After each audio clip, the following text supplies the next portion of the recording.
Good morning, students.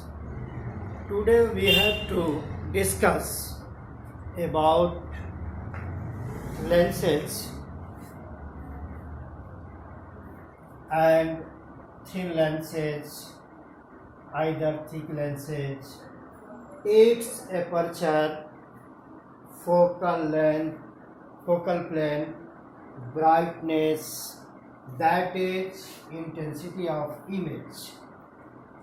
Also, optical center, about optical center, principal axis, principal focus, focal length.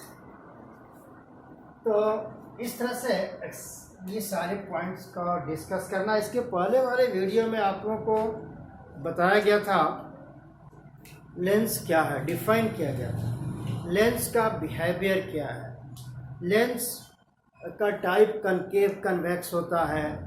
तो concave convex होता है, convex lens को air में रखते हैं तो किस तरह से रिफ्रैक्शन होता है, इसके पहले वाले फिगर में बताए थे। और फिर लेंस को पानी में किसी मीडियम में अगर डिप्ट कर देते हैं तो उसका क्या मतलब बिहेवियर होता है।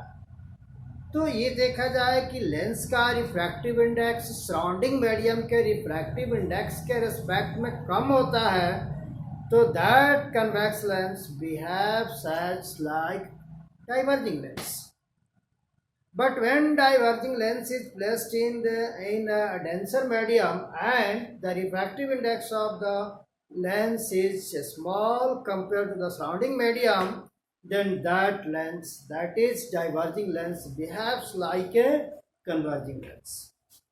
Also, when an air bubble is placed in a water, then this air bubble also behaves as like diverging lens. मतलब एक हवा का बुलबुला अगर पानी में रख दिया जाए तो वो भी एक डाइवर्जिंग लेंस के समान काम करता है। इसके पहले पीडीएफ में भी आपको नोट्स बनाकर नोट्स भेजा गया है, उसको भी आप पढ़ेंगे। फिर इसके बाद इसका वीडियो में भी उसको फिगर बनाकर एक्सप्लेन किए थे और लेंसेज के बारे में डिटेल बताया गया। फिर आज भी लेंसेज के बारे में कुछ और उसके बाद का इम्पोर्टेंट जो पॉइंट्स है उसको हम डिस्कस करेंगे। बात यह है कि केवल लेंस हम पढ़ लेते हैं और लेंस का डिफिनीशन हो गया और इसके बाद लेंस में इमेज बनाना शुरू कर दिए। बट लेंस का कंसेप्ट क्या है, लेंस का टाइप किस तरह से लेते हैं, कब उसको इक्वी कन्वेक्स लेंस कहते हैं, कब उसको बाई कन्वेक्स लेंस कहते हैं, कब उसको प्लेनो कन्वेक्स लेंस कहते हैं, कब उसको कनकेवो कन्वेक्स लेंस कहते हैं, ये सारा चीज़ हम पीडीएफ में सेंड कर चुके हैं। फिर उसके बाद वीडियो में भी यूट्यूब में भी दे चुके हैं। उसके बाद का ये सब फिर इम्पोर्टेंट पॉइंट्स आप बोर्ड को देखिए, इस सब पॉइंट यहाँ नोट किया गया है, इसको आप समझिए बढ़िया से।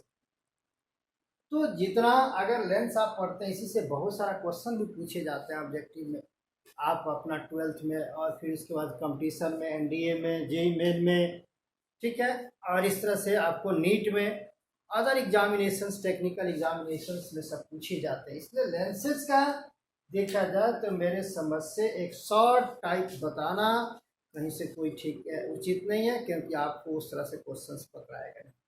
तो फिर इसमें हम देखते हैं, हेडिंग देखिए लेंसेज है। अब दोनों साइड पहले आप फिगर जो बनाया गया, इस फिगर को पहले समझिए, फिगर क्या करता है। आप इस साइड वाले फिगर को देखिए, ये कन्वेक्स लेंस है, दिख रहा है, ये कन्वेक्स लेंस है। इस कन्वेक्स लेंस का ये पी जो है ऑप्टिकल सेंटर है। ऑप्टिकल सेंटर यहाँ पर लिखा गया है, यहाँ डिफाइन करना है ऑप्टिकल सेंटर क्या है। ऑप्टिकल सेंटर देखा जाए तो एक लेंस का सेंटर होता है। The centre of a lens is called optical centre and the रे passes through this optical center, that is no deviation takes place, means without deviation of light ray passes through the optical center। तो ये optical centre इस lens का केंद्र है, जो जिससे होकर प्रकाश बिना डेविएशन का क्या करता है, पास करता है। तो अगर आप इसमें सोचे तो इससे जो लाइट यहाँ से इस तरह से पास कर रहा है तो ये बिना डेविएशन का लाइट ने पास किया। This is the point this is the point P which is called optical centre.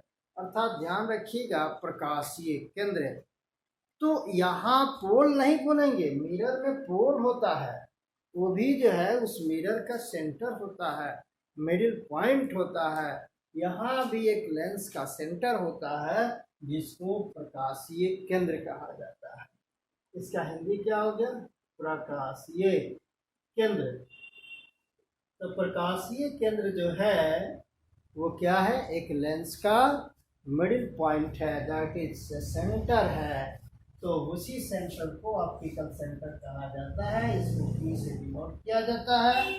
Optical centre से जितने सारे भी पास करेंगे उसमें डेविएशन नहीं होता है। ये बात क्लियर करते हैं। फिगर में ये देखिए, ये यहाँ F दिया गया है। F जो है ये फोकस पॉइंट होता है। C1 जो है ये देखिए, ये फर्स्ट सरफेस जो है ये इस first spherical first refracting surface का ये सेंटर है C1। इस सेंटर C1 को इस सेकंड फिगर में देखिए कि ये 2F से इसको डिनोट किया गया है। यानी कहने का अर्थ है कि यदि आप लेंस बनाते हैं तो लेंस बनाते समय आप इस तरह के फिगर बनाइए या इस तरह का फिगर बनाइए, लेकिन इस C1 का मान कितना के बराबर होता है? 2F के बराबर होता है। ये पहले भी हम लोग मिरर में प्रूफ कर चुके हैं। एक पार्टिकुलर इसे स्फेरिकल रिफ्रैक्टिंग सरफेस की बात करेंगे तो यहाँ से यहाँ तक जो फोकल लेंथ होता है उस फोकल लेंथ का डबल फोकल लेंथ यहाँ से यहाँ तक होता है, जिसको रेडियस ऑफ कर्वेचर कहा जाता है। तो ये C1 इज इक्वल टू यहाँ पर 2F होता है और C1 is equal to 2F, इसको R1 भी बोल सकते हैं। R1 is equal to 2F भी आप लिख सकते हैं। वही चीज यहाँ पे लिखा गया है 2F, यानी C1 को आप यहाँ पर फोकस पॉइंट को F से डिनोट किए हैं तो C1 को 2F से डिनोट कर सकते हैं। मतलब ये हुआ कि PF के बीच की दूरी F है और P और C1 के बीच की दूरी क्या है? 2F है। इसको रेडियस ऑफ कर्वेचर कहा जाता है, वक्रता त्रिज्या कहा जाता है। पहला अपवर्तक सतह का फर्स्ट रिफ्रैक्टिंग सरफेस का। तो फर्स्ट रिफ्रैक्टिंग सरफेस ये हो गया। अब चलिए इसके बाद ये सेकेंड रिफ्रैक्टिंग सरफेस होता है। This is the second refracting surface.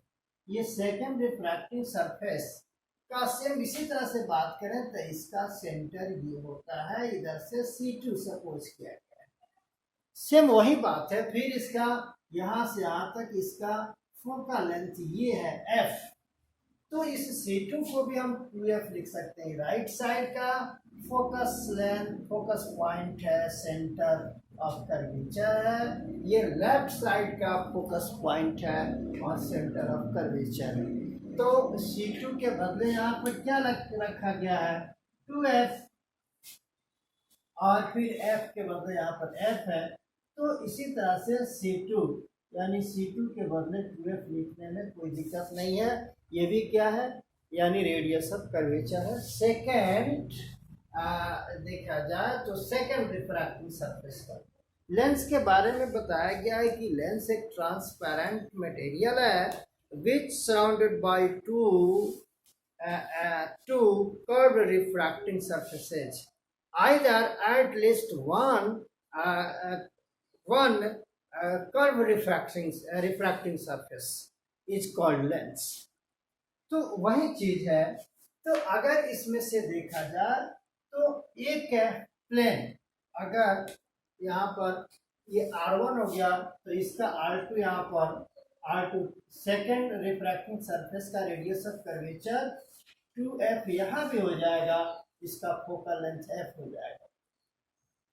तो इस तरह से अगर हम देखें तो एक अगर सरफेस प्लेन हो जाए तो प्लेन अगर इस तरह से हो जाता है, एक सरफेस अगर इस तरह से प्लेन हो जाता है, ऐसे ये प्लेन हो जाए और दूसरा ऐसे हो जाता है।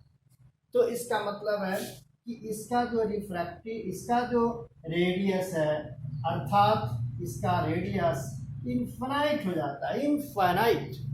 इस तरह का अगर प्लेन सरफेस है तो इसका सेंटर कहाँ हो सकता है? एक प्लेन मिरर ले लीजिए, समझिए प्लेन मिरर हम ले लेते हैं, तो प्लेन मिरर का सेंटर ऑफ कर्वेचर की बात करें तो सेंटर ऑफ कर्वेचर कहाँ हो सकता है? और इस मिरर से आप बढ़िए तो कहाँ जाइएगा?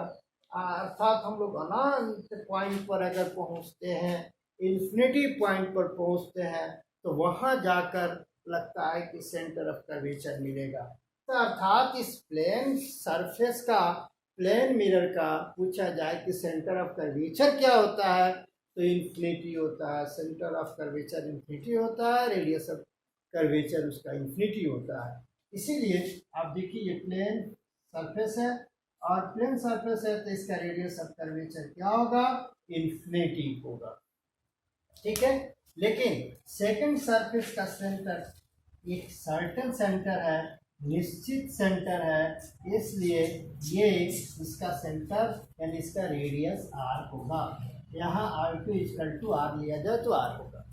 तो इस तरह से ये प्लेनो कन्वेक्स लेंस इसको कहते हैं।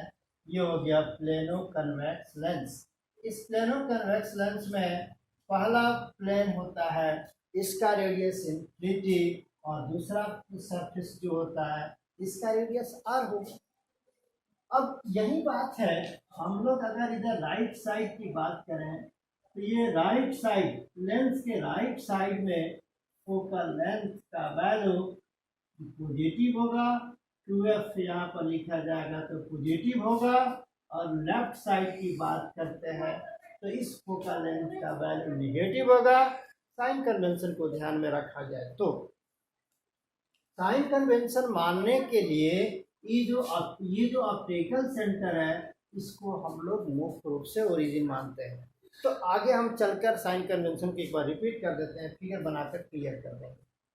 तो ये चीज हमको फिगर के बनाने का मतलब है कि अंतर दिखाना था कि अगर आप यहाँ C1 दिए हैं तो यहाँ 2f आप दिए हैं, मतलब C1 इक्वल टू क्या है? 2f। यहाँ f है तो यहाँ भी f है, फोकस पॉइंट है। इधर क्या है? इधर भी f है, इधर भी f है, इधर C2 है तो यहाँ 2f है। मतलब जब फिगर आप बनाए तो ये दोनों तरीके से फिगर बना सकते हैं। क्लियर? अब चलिए इस पर जो पॉइंट दिया गया है इस पॉइंट को हम क्लियर करते हैं, जिसमें एक पॉइंट हम डिस्कस कर चुके हैं ऑप्टिकल सेंटर। दूसरा डिस्कस करना है थिन लेंस। हेडिंग दिया गया कि थिन लेंस क्या है।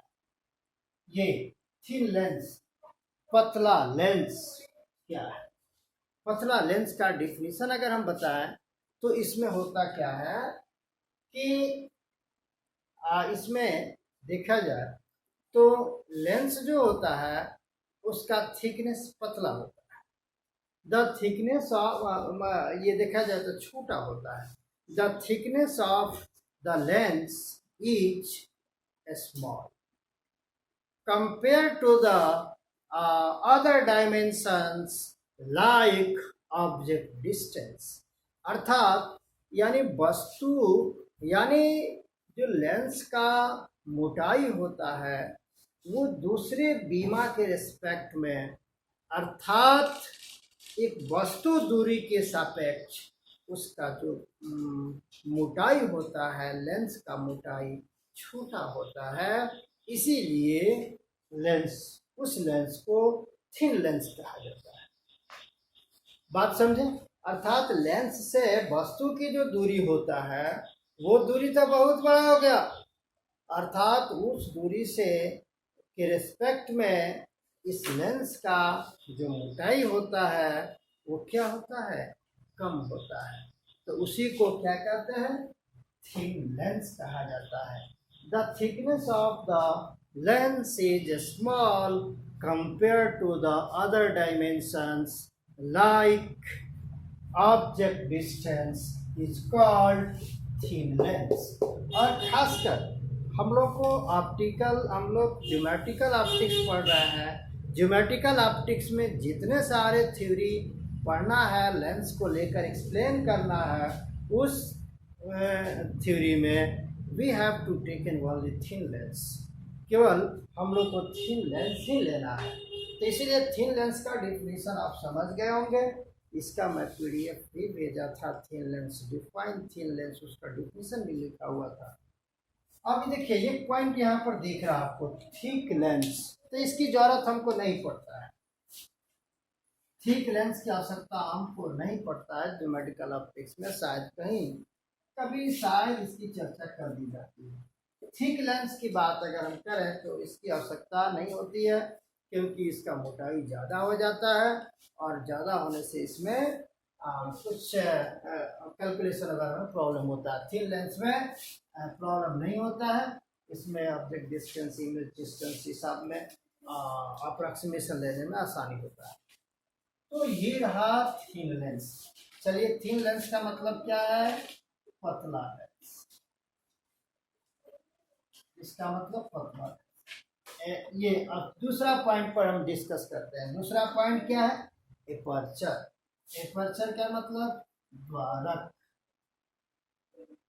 तो जो लेंस होता है, ध्यान दीजिए, यहाँ पर लेंस है, इस तरह से हम लेंस बनाते हैं। ये दोनों लेंस है, कनकेव और convex. L L L L, इस पर ध्यान देंगे।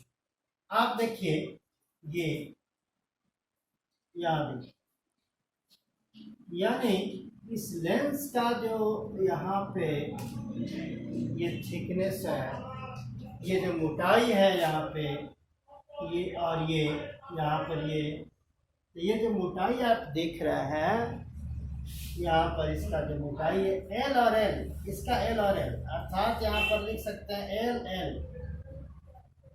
एल और एल जो हो गया, ये हो गया एपर्चर। इसी को हम लोग एपर्चर कहेंगे, द्वारा कहेंगे एपर्चर।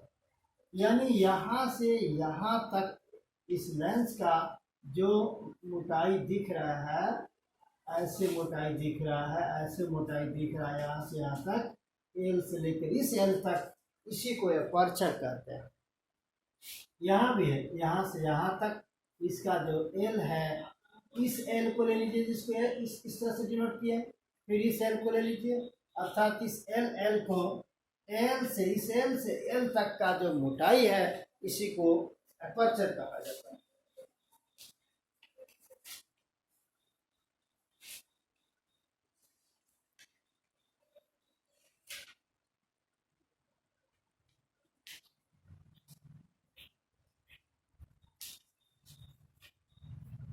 यानी इस लेंस का यहाँ जो देखा जाए, विड्थ ऑफ लेंस, मतलब लेंस का चौड़ाई, इस लेंस का चौड़ाई, इसका भी विड्थ ऑफ लेंस, इसको बोल सकते हैं effective width of the lens. यानी लेंस का प्रभावी मोटाई क्या होता है? लेंस का प्रभावी मोटाई, effective width of a lens is called aperture. मतलब वही हो गया कि इस लेंस का जो चौड़ाई है, यहाँ पर मोटाई जो आप देख रहे हैं, ये चौड़ाई जो है, चौड़ाई बीच में, उसी चौड़ाई को क्या कहेंगे? ये एपर्चर, द्वारक कहा जाता है। इस द्वारक, ये जो एपर्चर है, और ये जो यहाँ पर आप देख रहे हैं ब्राइटनेस, अर्थात ये जो ब्राइटनेस है या इंटेंसिटी ऑफ इमेज है, इसमें बहुत इम्पोर्टेंट रिलेशन है। और ये ऑब्जेक्टिव में पूछा हुआ क्वेश्चंस है। ये आपको खासकर कॉम्पिटिटिव क्वेश्चंस में ज़्यादा पूछे जाते हैं। तो एपर्चर का मतलब हो गया कि एक लेंस का प्रभावी मोटाई, उस लेंस का क्या कहलाता है? उस लेंस का एपर्चर कहलाता है। अर्थात effective width of lens is called aperture. यही, यानी इसका देखिए कितना इसका जो चौड़ाई है, ये चौड़ाई यहाँ पर कुछ कम है, यहाँ पर सबसे ज़्यादा यहाँ चौड़ाई है, और आइए इसके बाद फिर यहाँ पर चौड़ाई कम यहाँ पर है, फिर उसके ऊपर चौड़ाई है, यही सब चौड़ाई बोलते हैं, उसी को एपर्चर कहते हैं। ब्राइटनेस, इसको पढ़िए, ब्राइटनेस अर्थात इंटेंसिटी ऑफ इमेज। कहा जाए कि एक लेंस के द्वारा जो इमेज बनता है, उस लेंस के द्वारा बनाया गया इमेज का चमकीलापन कैसे बढ़ेगा, एक लेंस के द्वारा बनाया गया इमेज का इंटेंसिटी कैसे बढ़ेगा, एक लेंस के द्वारा बनाया गया इमेज ज़्यादा चमकीला कब दिखेगा। तो बस ये देखा जाए तो उसके यानी उसका जो ब्राइटनेस है उस लेंस का, उसके अपर्चर पर डिपेंड करता है। उसका अपर्चर जितना बड़ा होगा उतना ही उस इमेज का इंटेंसिटी अर्थात उस इमेज का चमकीलापन बढ़ेगा। तो ये डेफिनेशन इसका एक रिलेशन भी होता है कि brightness either intensity of image is directly proportional to the square of aperture, अर्थात intensity of image either brightness depends on the square of the aperture. अर्थात इस फिगर में यहाँ देखिए जो लिखा गया है, ये लिखा गया आई है, आई का मतलब हो गया इंटेंसिटी अर्थात ब्राइटनेस। इंटेंसिटी कहिए या उसको क्या कहिए, ब्राइटनेस।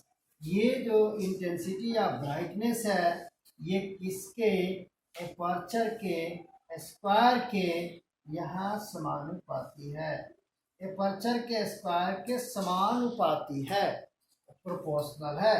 अर्थात जो कहने का अर्थ है कि एपर्चर बढ़ेगा तो ये इंटेंसिटी ऑफ इमेज बढ़ेगा, अर्थात ब्राइटनेस क्या होगा, बढ़ेगा। तो सोचिए एक लेंस का ब्राइटनेस, एक लेंस के द्वारा बनाया गया इमेज का ब्राइटनेस अगर बढ़ाना है तो उसका एपर्चर बढ़ा दिया जाए, अर्थात इफेक्टिव विड्थ दे, इस लेंस की चौड़ाई को क्या किया जाए, बढ़ा दिया जाए। इस लेंस की चौड़ाई को बढ़ा दिया जाए तो इमेज का क्या होगा, चमकीलापन बढ़ जाएगा। कितना अच्छा बात है। तो ये रिलेशन ये आप लोगों को नोट करना है, उसमें पीडीएफ जो सेंड किया गया है उसमें आप लोगों को दिया गया है, बताया गया है। अब ये चलिए यहाँ पर फोकल प्लेन, तो फोकल प्लेन को समझने के लिए सबसे पहले प्रिंसिपल फोकस आपको जानना जरूरी है। तो ये सिंपल चीज आप जान रहे हैं, यहाँ पर देखिए प्रिंसिपल एक्सिस।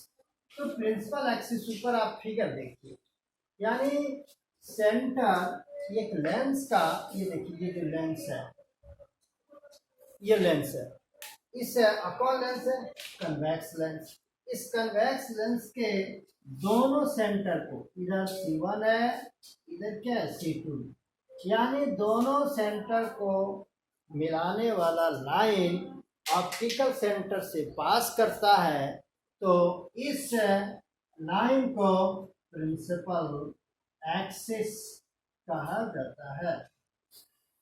मतलब लेंस का दो सेंटर होता है, दोनों सेंटर को मिलाने वाला लाइन जो ऑप्टिकल सेंटर से पास करता है उसको प्रिंसिपल एक्सिस कहा जाता है।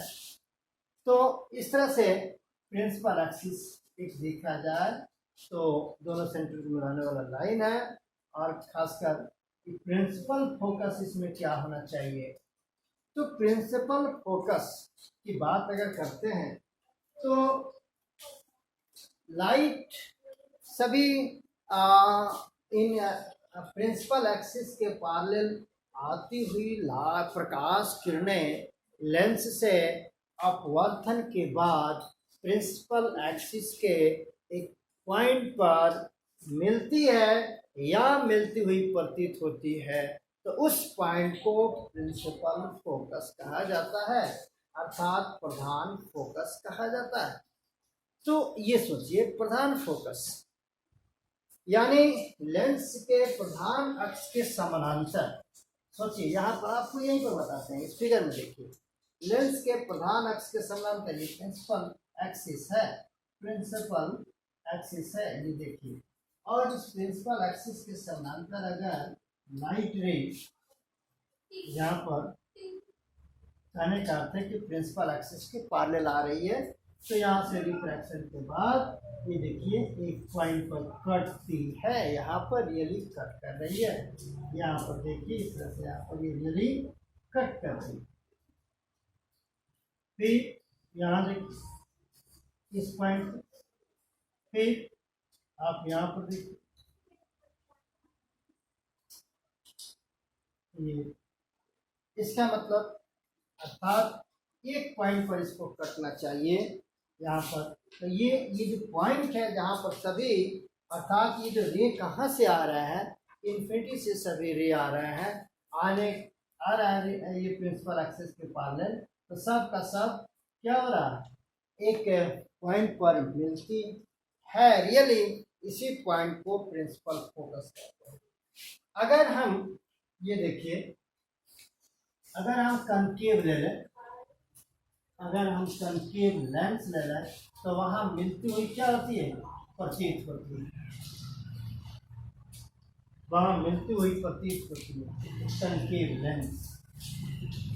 एक कनकेव लेंस है, याद रखिए कनकेव लेंस, ये ऑप्टिकल सेंटर, यहाँ पर प्रिंसिपल एक्सिस के पैरेलल रे आती है, तो उसका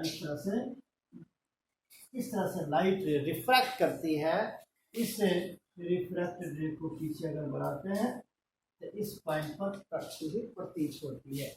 फिर ये देखिए यहाँ ऐसे, इसको अगर पीछे बढ़ाया जाए तो देखिए इस पॉइंट पर मिलती हुई क्या होती है, प्रतीत होती है। और लाइट रे अगर हम लेकर इस तरह से प्रिंसिपल एक्सिस के पैरेलल चलते हैं तो इस तरह से इसका रिफ्रैक्शन होता है, और इसको पीछे बढ़ाएं तो इसी पर कट करेगा। इस तरह से लाइट रे इसको पीछे अगर बढ़ाते हैं तो यहाँ कट करते हैं, फोकस पर मिलती हुई यहाँ प्रतीत होती है, appear to meet at that point and this point is called focus। यानी इसको क्या कहेंगे, फोकस, प्रिंसिपल फोकस। यहाँ पर मीट, रियली मीट, और यहाँ पर appear to meet, इस पॉइंट पर क्या हो रही है, appear to meet, और इस पॉइंट पर मीट कर रहा है, इसी को प्रिंसिपल फोकस कहते हैं। अब यहाँ सोचिए, तो ये प्रिंसिपल एक्सिस हम समझ गए, प्रिंसिपल फोकस समझ गए, फोकल लेंथ सिंपल चीज है।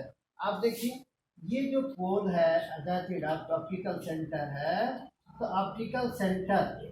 ऑप्टिकल सेंटर और प्रिंसिपल फोकस के बीच का जो लेंथ है, that length is called focal length. यानी प्रकाशीय केंद्र P और फोकस, प्रधान फोकस के बीच की लंबाई को क्या कहते हैं, फोकल लेंथ। ये बहुत आसान चीज है, पहले भी आप जानते हैं। दूसरा पॉइंट, अब ये दूसरा पॉइंट, अब फोकल प्लेन की बात करते हैं। यानी ये फोकल प्लेन एक तरह का प्लेन है जो प्रिंसिपल एक्सिस के परपेंडिकुलर होता है, और वो उस फोकस से, प्रिंसिपल फोकस से होकर पास करता है। अर्थात focal plane is a plane which is perpendicular to the principal axis and passes through the focus point। इसका फिगर अगर हम देखें तो यहाँ पर आपको समझाते हैं, देखिए। तो इसकी बात अगर हम करें यहाँ पे,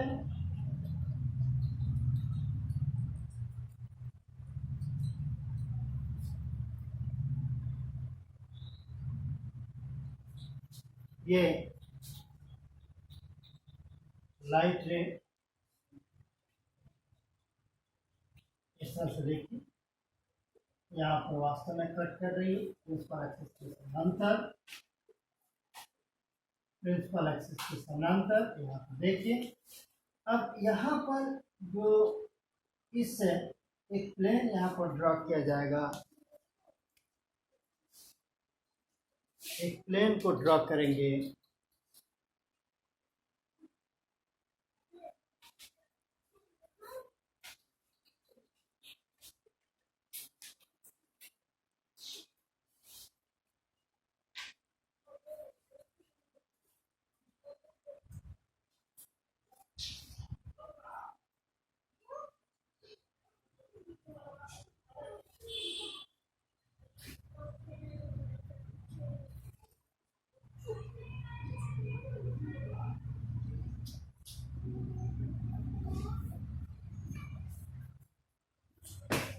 इसको अगर देखें तो ये जो है इसमें देखिए, ये एक लेंस है और ऐसे पास कर रहा है, फोकस से पास कर रहा है। ये एफ है, ये फोकस इस तरह से पास कर रहा है। ये प्रिंसिपल एक्सिस है, ये प्रिंसिपल एक्सिस आप देख रहे हैं, और जहाँ टच कर रहा है वहाँ पर फोकस है, आप देख रहे हैं फोकस है। और इसको ऐसे आप पकड़िए, ऐसे प्रिंसिपल एक्सिस के परपेंडिकुलर हो गया, प्रिंसिपल एक्सिस के परपेंडिकुलर हो गया, और फिर उसके बाद फोकस से पास कर रहा है। तो this plane is called focal plane. ये आप अगर यहाँ देखें तो ये कनकेव में अगर आप इसको करते हैं, कनकेव में ऐसा ही होगा। कनकेव की बात करते हैं, आप कनकेव की बात कीजिए तो इसमें भी उसी तरह से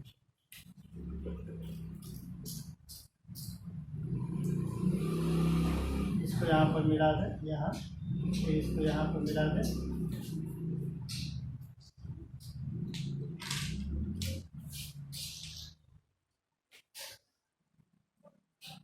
यहाँ जो पास करेगा ये फोकस से ही पास करेगा। ये जो आप प्लेन देख रहे हैं, ये इस तरह से ये फोकल प्लेन हो गया। एफ से ये भी पास कर रहा है। इसकी अगर बात करें तो ये भी ऐसे है, प्रिंसिपल एक्सिस के परपेंडिकुलर है।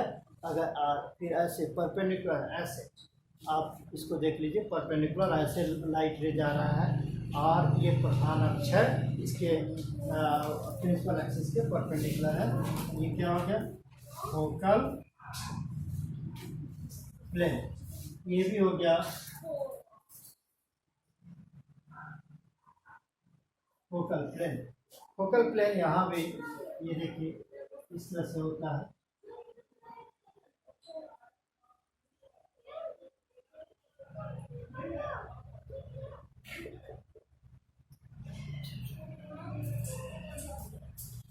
तो इस तरह से ये फोकल प्लेन हो जाता है। क्वेश्चन में कभी कभी ये पूछा भी जाता है कि फोकल प्लेन क्या है, तो ये आपको समझने की जरूरत है। ये सारे इस पॉइंट को पीडीएफ बनाया जा चुका है। एक और पॉइंट आपको बता दें, यानी रे डायग्राम की बात अगर करें हम लोग, इससे इमेज कैसे फॉर्म करता है। कन्वेक्स, एक कन्वेक्स लेंस से आप लेते हैं, इमेज कैसे फॉर्म करता है इसकी बात हम करते हैं। ये इसका ऑप्टिकल सेंटर है। यहाँ पर एक ऑब्जेक्ट है, एक्सटेंडेड ऑब्जेक्ट,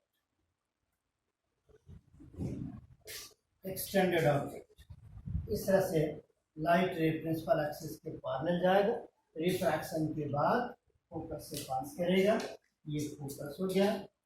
दूसरी लाइट रे ऑप्टिकल सेंटर से बिना डेविएशन का, ये याद रखेंगे, ऑप्टिकल सेंटर से गुजरने वाली रे बिना डेविएशन का सीधे पास कर जाती है, अर्थात no deviation takes place in the ray. और यहाँ पर इसका इंटरसेक्शन हो रहा है, अर्थात यहीं पर इसका इमेज फॉर्म कर रहा है।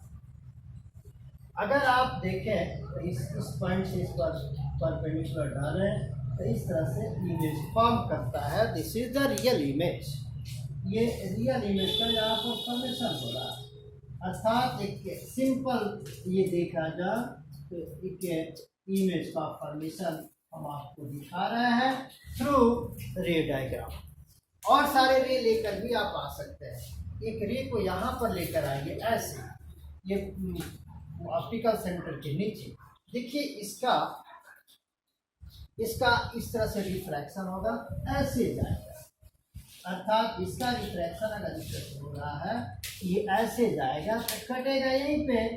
अर्थात जब यहाँ कट रहा है तो इस ऑब्जेक्ट का जो इमेज बनेगा, ये जो ऑब्जेक्ट है इसका यहाँ पे इमेज बनता है और ये रियल इमेज बनता है। खासकर इस कन्वेक्स लेंस में हम लोग जो केसेज होता है 6 केसेस फॉर्मेशन ऑफ इमेज उसका डिस्कस करेंगे। पहले इमेज कैसे फॉर्म करता है उसकी हम बात यहाँ पर किए कि इस तरह से लाइट रे का रिफ्रैक्शन होता है तो यहाँ पर इमेज का फॉर्मेशन होता है। ऑब्जेक्ट का लोकेशन पर डिपेंड करता है कि ऑब्जेक्ट कहाँ कहाँ आप इसमें रखते हैं। तो उस पॉइंट को यहाँ पर दिखाया गया कि इससे कन्वेक्स लेंस में इमेज कैसे फॉर्म किया। देखें एक बार और समझिए, ये ऑब्जेक्ट है, ठीक है, यहाँ से इस तरह से लाइट रे चला प्रिंसिपल एक्सिस के पैरेलल और रिफ्रैक्शन के बाद इससे पास किया, फोकस से पास किया। देखिए आप फोकस से पास किया, दूसरी लाइट रे इस तरह से इस पर ऑप्टिकल सेंटर से पास किया जो बिना डेविएशन का चला। इसके बाद ये लाइट रे प्रिंसिपल, ये लाइट रे यानी ऑप्टिकल सेंटर के नीचे आया इस लेंस में और फिर इसका रिफ्रैक्शन हुआ और इस तरह से गया, तो फिर यहाँ पर फाइनल इमेज का फॉर्मेशन हुआ। चलिए नेक्स्ट, यहाँ पे इन्फिनिटी से आने वाले लाइट रेज, इन्फिनिटी से आने वाले प्रकाश किरणें जरूरी नहीं है कि प्रिंसिपल एक्सिस के पैरेलल हो।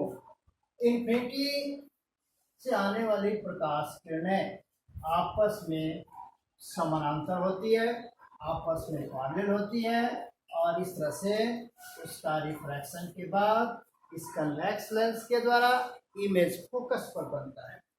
तो यहाँ एक बात समझिए, ये आप देखिए ये लाइट रे, इसको देखिए यहाँ पर ये लाइट रे आपस में पैरेलल है, प्रिंसिपल एक्सिस के पैरेलल नहीं है।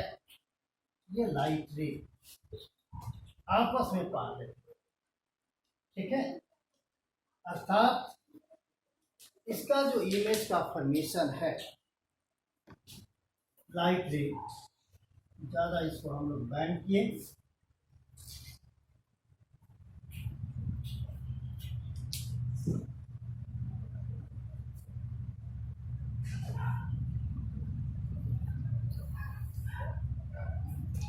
ये देखिए और इसको ये क्या बताता है, ये रिफ्रैक्शन के बाद ये u at infinity, u at infinity यानी ऑब्जेक्ट कहाँ पे है, इंफिनिटी पे है।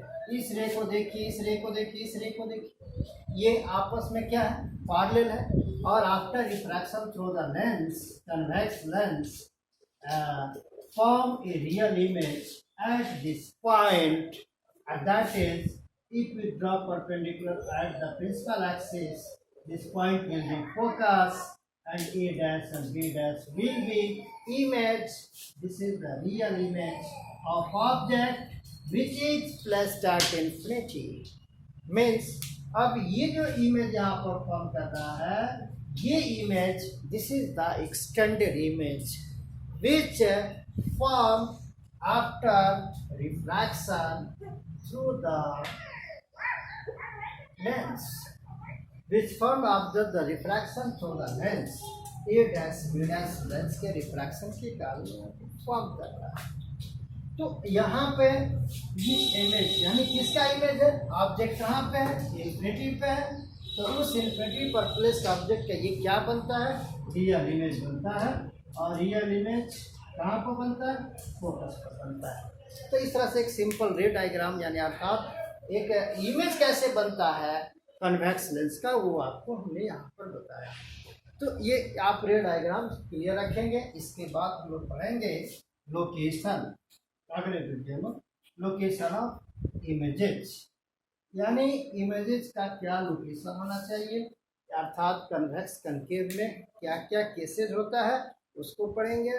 कन्वेक्स में 6 केसेस होता है, कनकेव में 2 केसेस होता है, कैसे रे डायग्राम खींचते हैं उसकी बात करेंगे। तो चलिए विद्यार्थी, आज का जो दिन है, आज डेट है 24 मई और 24 मई 2020 और संडे दिन है। तो आज देखा जाए तो ईद का दिन है। तो हमारे जितने सारे विद्यार्थी, हमसे जुड़े जितने सारे मुस्लिम भाई हैं, हमारे दोस्त, हमारे विद्यार्थी हैं, हमारे स्कूल का, हमारी कोचिंग का जितने सारे विद्यार्थी छात्र और छात्राएँ हैं, हमसे जुड़े हुए जितने सारे मुस्लिम भाई हैं, उनको बहुत बहुत ईद मुबारक और बहुत बहुत बधाइयाँ कि ईद के समय पर अपने घर में रहकर और अच्छा से ईद मनाइए और भाईचारा आपस में बनाए रखिए। धन्यवाद। इसी के साथ आज का ये पढ़ाई समाप्त करते हैं। नेक्स्ट वीडियो में फिर मिलते हैं, देन इसको आगे करते हैं। धन्यवाद।